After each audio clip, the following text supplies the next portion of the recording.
सपा अध्यक्ष अखिलेश यादव ने बिहार में चुनावी जनसभा के दौरान बीजेपी पर तीखा हमला बोला। उन्होंने कहा कि इस बार बिहार से बीजेपी को बाहर का रास्ता दिखाया जाएगा और तेजस्वी यादव के साथ मिलकर न्यू बिहार बनाया जाएगा।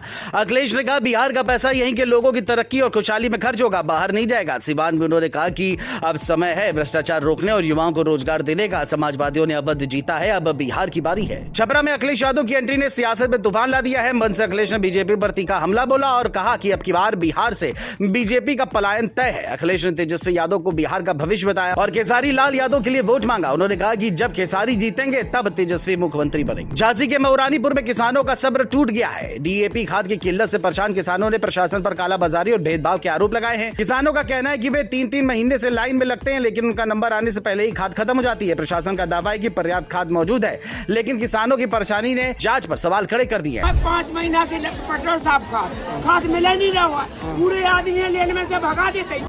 हो गए तो सोसाइटी पे आउता एक बोली नहीं मिली खाद की क्या कैसी का बना देवे ना तो का खवा देला बच्चा ना। झांसी से लोकमंच के लिए खुशबू मिश्रा की रिपोर्ट। बांदा में एक महिला के पैर में संदिग्ध हालात में गोली लगने का मामला सामने आया है। घटना पैलानी थाना क्षेत्र की है, जहां महिला को तुरंत जिला अस्पताल ले जाया गया।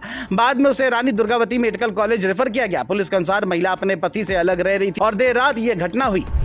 दिनांक 2-3 नवंबर के बीच की रात की बात है कि थाना पैलानी के गांव अमलूर में एक महिला को छर्रे लगने की वजह से इंजरी हो गई थी। इस सूचना के मिलते ही महिला को अस्पताल पहुंचा दिया गया और मेडिकल कॉलेज में उसका उपचार चल रहा है। उसकी स्थिति सामान्य है।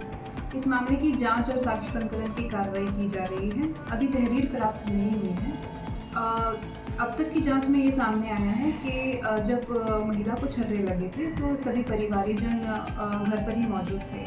बांदा में पैलानी थाना क्षेत्र अंतर्गत पति से अलग रह रही एक महिला के पैर में संदिग्ध परिस्थिति में देर रात को गोली लगने की सूचना मिली है। फिलहाल परिजनों के द्वारा उसे जिला अस्पताल के ट्रॉमा सेंटर पर उपचार के लिए भर्ती कराया गया है।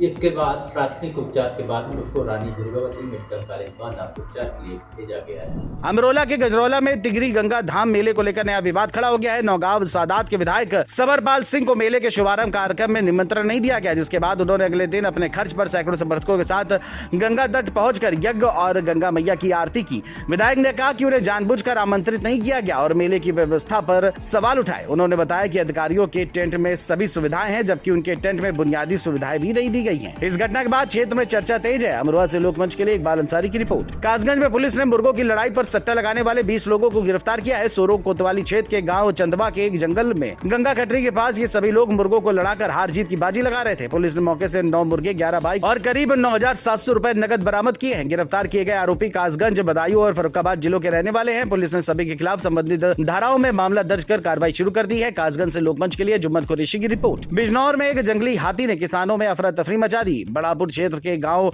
रामजी वाला के पास हाथी ने गन्ने के खेतों में घुसकर फसलों को नुकसान पहुंचाया। किसानों ने जब उसे भगाने की कोशिश की तो हाथी ने उनकी ओर बढ़ना शुरू कर दिया, जिसके बाद किसानों ने भागकर अपनी जान बचाई। सूचना पर पहुंचे वन विभाग के अधिकारियों ने हवाई फायरिंग कर हाथी को खेतों से बाहर भगाया। ग्रामीणों में दहशत का माहौल है, जबकि वन विभाग स्थिति पर नजर बनाए हुए है। बिजनौर से लोकमंच के लिए ताबिश मिर्जा की रिपोर्ट। जौनपुर में पुलिस और स्वाट टीम को बड़ी सफलता मिली है। मुंगराबाद शाहपुर क्षेत्र में हुई मुठभेड़ में 2 शातिर चोरों को गोली लगने से घायल हालत में गिरफ्तार किया गया है, जबकि 9 अन्य अंतर जनपदीय चोरों को भी पुलिस ने दबोच लिया है। पुलिस ने इनके पास से 2 तमंचे, 4 कारतूस, 6 किलो चांदी के आभूषण और 1 लाख रुपए नगद और चोरी के उपकरण बरामद किए हैं। सभी आरोपियों को जेल भेज दिया गया है। घायलों का इलाज अस्पताल में चल रहा है। पुलिस अधीक्षक डॉक्टर कौस्तुभ कुमार के निर्देश पर यह कार्रवाई की गई है। जौनपुर से लोकमंच के लिए विवेक कुमार की रिपोर्ट। चंदौली में तेज रफ्तार का कहर देखने को मिला, जहां नेशनल हाईवे पर नरसिंहपुर के पास बालू से लदे ट्रैक्टर और कार में जोरदार टक्कर हो गई। हादसे में कार के परखच्चे उड़ गए, जबकि ट्रैक्टर का इंजन टूटकर ट्रॉली से अलग हो गया। हादसे के बाद ट्रैक्टर चालक ट्रॉली छोड़कर इंजन लेकर मौके से फरार हो गया। कार चला रहे अधिवक्ता की जान एयरबैग खुलने से बच गई, हालांकि उन्हें मामूली चोट आई है। पुलिस ने मामला दर्ज कर जांच शुरू कर दी है। चंदौली से लोकमंच के लिए सुजीत कुमार की रिपोर्ट। बुलंदशहर से चौंकाने वाला मामला सामने आया है। अनूपशहर कोतवाली के दरोगा राम सिंह पर रिश्वत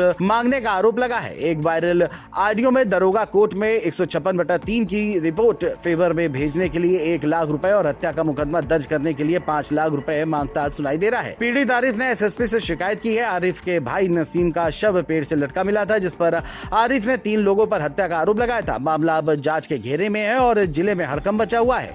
बुलंदशहर से लोकमंच के लिए कादिम राजपूत की रिपोर्ट।